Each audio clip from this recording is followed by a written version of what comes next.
So now we will learn that how can we set up our Google Tag Manager on our Lightspeed website.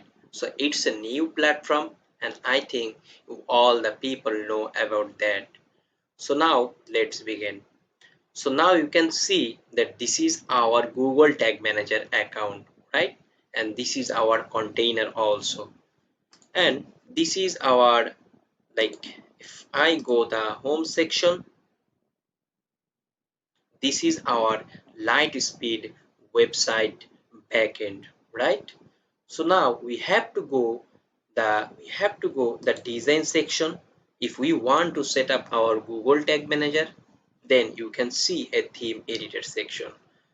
Now then select the advanced option, then you can see a edit code. Like, just press the edit code and you can see there a layout section. Then we have to press the custom rain. Then we have to copy the Google Tag Manager code and then back again. So we have to paste this code, the long code, we have to paste this long code under the head section. So just paste it there, and then we have to copy this body code, and then we have to scroll down, then just paste it there before the closing body. You can see the closing body. So we have to paste the body tag before the closing body.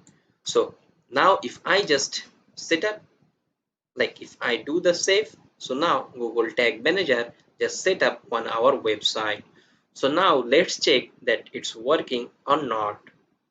Just open the website, and I am using Google Helper extension so that I can check that it's working or not.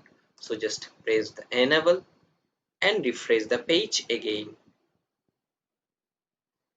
And now if I open it, you can see that our tag manager is now connected on our website.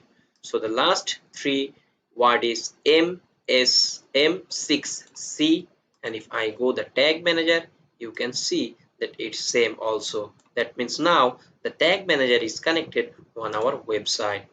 So if you think still you are facing any issue or you have any question, you can do the comments. I will try to reply you again. Thank you so much. Have a nice day.